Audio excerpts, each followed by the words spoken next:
الدين النصيحة قلنا لمن قال لله ولكتابه ولرسوله ولأئمة المسلمين وعامتهم. بسم الله والحمد لله والصلاة والسلام على رسول الله أما بعد. Le prophète sallallahu alayhi wa sallam a dit, comme cela est rapporté de Anas ibn Malik par les imams al-Bukhari et Muslim: Tasahharu fa inna fi as-sahuri baraka. Prenez le sahour car il y a dans la sahour de la bénédiction. Le sahour est le repas que l'on prend pendant l'heure du sahar, qui est l'heure qui se trouve avant le lever de l'aube. Ce moment est un moment béni qui correspond au moment où Allah tabaraka wa ta'ala descend jusqu'au ciel le plus proche et demande: Hal min sa'ilin fa'u'tiya lah, hal min da'in fa'astajibu lah, hal min mustaghfirin fa'aghfiru lah. Y a-t-il quelqu'un qui demande afin que je lui donne? Y a-t-il quelqu'un qui invoque pour que je lui réponde? Y a-t-il quelqu'un pour demander pardon que je lui pardonne? Ce moment de la nuit est plein de bien, de bénédictions. Et le sahour est une baraka, car il permet au jeûneur de tenir durant toute la journée, de lui donner de la force pour le jeûne qui va suivre. Et c'est une baraka pour la vie future, car c'est un acte d'adoration qui sera récompensé, incha'Allah.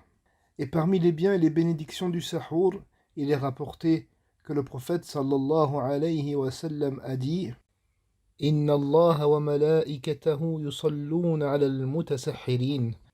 Allah et les anges prient sur ceux qui prennent le sahour. La prière d'Allah, c'est le fait qu'il vende ses serviteurs auprès des anges.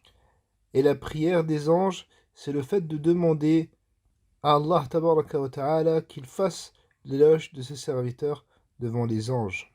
Et Allah dit dans le Coran: هو الذي يصلي عليكم وملائكته ليخرجكم من الظلمات إلى النور. C'est lui qui prie sur vous, ainsi que ses anges, pour vous faire sortir des ténèbres vers la lumière.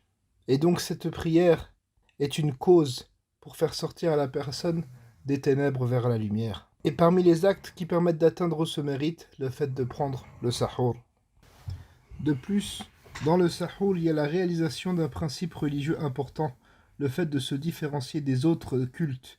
En effet, le prophète sallallahu alayhi wa sallam a dit: Faslu ma bayna siyamina wa siyami ahli al-kitab akalatu as-sahar.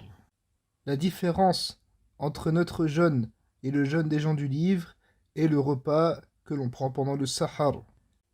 Car la ressemblance extérieure mène à la ressemblance intérieure, et l'intérieur renvoie au cœur.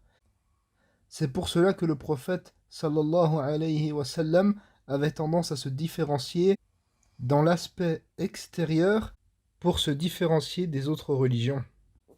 Il est recommandé de retarder le repas du sahour au plus tard possible. En effet, le prophète sallallahu alayhi wa sallam a dit: La tazalu ummati bi khayrin ma ajjalu al-fitra wa akharu as-suhur.